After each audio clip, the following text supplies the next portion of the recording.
Welcome to my channel. আমার চ্যানেলে আপনাদের স্বাগত। আজকে আমি গোপালের ভোগ রান্না করব। তো ভোগ রান্না করার জন্য এখানে আমি পালং শাক কেটে নিয়েছি, এখানে কয়েকটা লঙ্কা চিড়ে নিয়েছি, আর এখানে দুটো আলু টুকরো করে নিয়েছি, এখানে একটা বেগুন টুকরো করে নিয়েছি, আর এখানে বেগুন আর মিষ্টি কুমড়ো কেটে লবণ, হলুদ আর চিনি দিয়ে মেখে নিয়েছি। এবার আমি এর মধ্যে সামান্য একটু চালের গুঁড়ো দিচ্ছি। এই চালের গুঁড়ো দিয়ে মাখলে তেলটা কম লাগে। এখন আমি এগুলি এইভাবে মেখে নেব। এখন তো মানুষ তেল কম খায়, সেজন্যই চালের গুঁড়ো দিলাম। এই যে দেখুন, এইরকম করে মেখে নিয়েছি, মাখা হয়ে গেছে। এবার কড়াই বসিয়েছি, কড়াইয়ে তেল দিলাম। তেল গরম হয়েছে। প্রথমে আমি মিষ্টি কুমড়োগুলো ভেজে নিচ্ছি।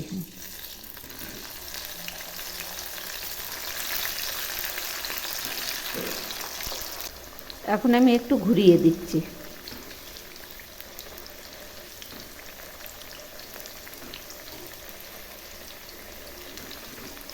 এই মিষ্টি কুমড়োগুলো আমি একদম লো আঁচে ভেজে নেব। এক পাশ ভাজা হয়ে গেছে, এবার আমি উল্টে দিচ্ছি। এভাবেই সবগুলো উল্টে দেব। আবার একটু উল্টে দিলাম। এগুলি এইরকম উল্টে পাল্টে ভেজে নেব। মিষ্টি কুমড়ো ভাজা হয়ে গেছে, এবার নামিয়ে নিচ্ছি।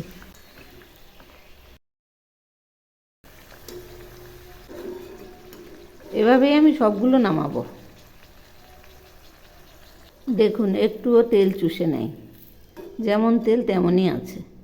আবার এদিকে ভাজাও হয়ে গেছে। এবার আমি ওই তেলে বেগুনগুলো ভেজে নিচ্ছি।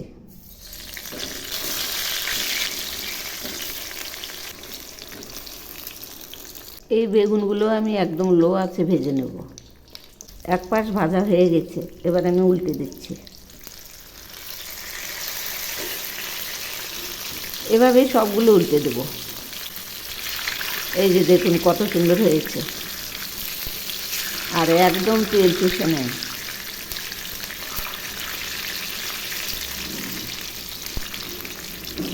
বেগুন ভাজা হয়ে গেছে, এবার আমি নামিয়ে নিচ্ছি। এই যে দেখুন, এই রকম হয়েছে। এভাবেই আমি সবগুলো নামিয়ে নেব। দেখুন, যেমন তেল তেমনই আছে। আবার এদিকে বেগুনও ভাজা হয়ে গেল। এখন আমি কিছুটা তেল নামিয়ে নিচ্ছি।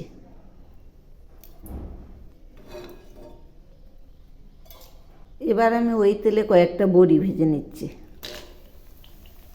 এই বড়িগুলো আমি একদম লাল করে ভেজে নেব। বড়ি ভাজা হয়ে গেছে, এগুলিও নামিয়ে নিচ্ছি। এখন আমি ওই তেলে কয়েকটা চিনাবাদাম ভেজে নিচ্ছি। বাদাম ভাজা হয়ে গেছে, এগুলি এখন নামিয়ে নেব।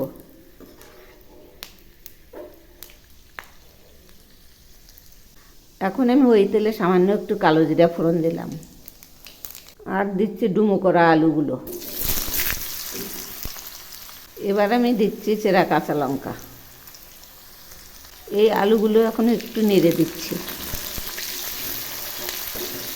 এগুলি হালকা করে ভেজে নেব। এখন আমি দিচ্ছি ডুমো করা বেগুনগুলো, সেই সঙ্গে দিচ্ছি স্বাদ মতো লবণ, আর দিচ্ছি পরিমাণ মতো হলুদ। এবার আমি এগুলি নেড়ে দিচ্ছি। এই আলু বেগুনগুলো এখন একসঙ্গে খুব ভালো করে ভেজে নেব। এই বেগুনগুলো আরেকটু ভেজে নেব। ভাজা প্রায় হয়ে আসছে। এবার আমি এর মধ্যে দিচ্ছি ভাজা বড়িগুলো, আর দিচ্ছি ধুয়ে রাখা পালং শাকগুলো। এগুলি এখন ধীরে ধীরে এর মধ্যে দেব।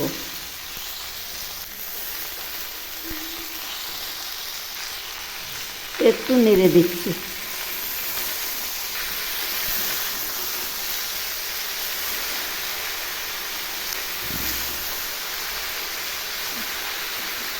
একটু মজে আসলে বাকিটুকু দিয়ে দেব,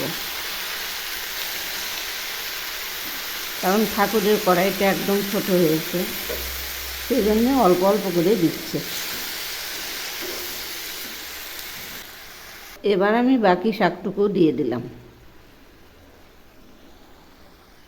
আবার একটু নেড়ে দিচ্ছি। তো বন্ধুরা, আমার রেসিপি যদি আপনাদের ভালো লেগে থাকে তাহলে সাবস্ক্রাইব করে আমার পাশে থাকবেন আর কমেন্টস করে জানাবেন কেমন লাগলো। দেখুন শাকগুলো অনেকটাই মজে আসছে। এরকম করে আমার দিদা রান্না করতো। এখন আমি এর মধ্যে দিচ্ছি টিস্পুনের 1/4 চিনি। এখানে আমি চামচটা ব্যবহার করিনি, কারণ এগুলি সব নিরামিষ, সেজন্য চামচ ব্যবহার করিনি। রান্নাটা এখন প্রায় হয়ে আসছে। এই যে দেখুন একদম মাখা মাখা হয়ে আসছে।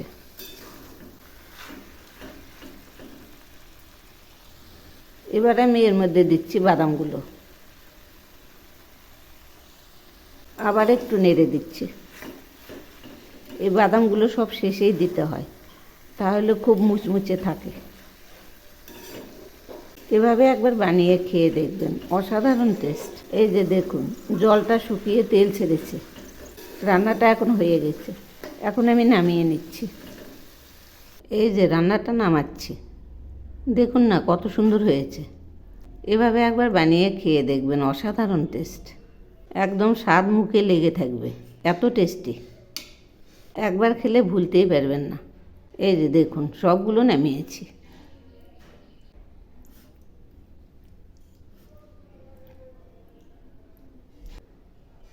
এই যে দেখুন ভোগ রান্না হয়ে গেছে।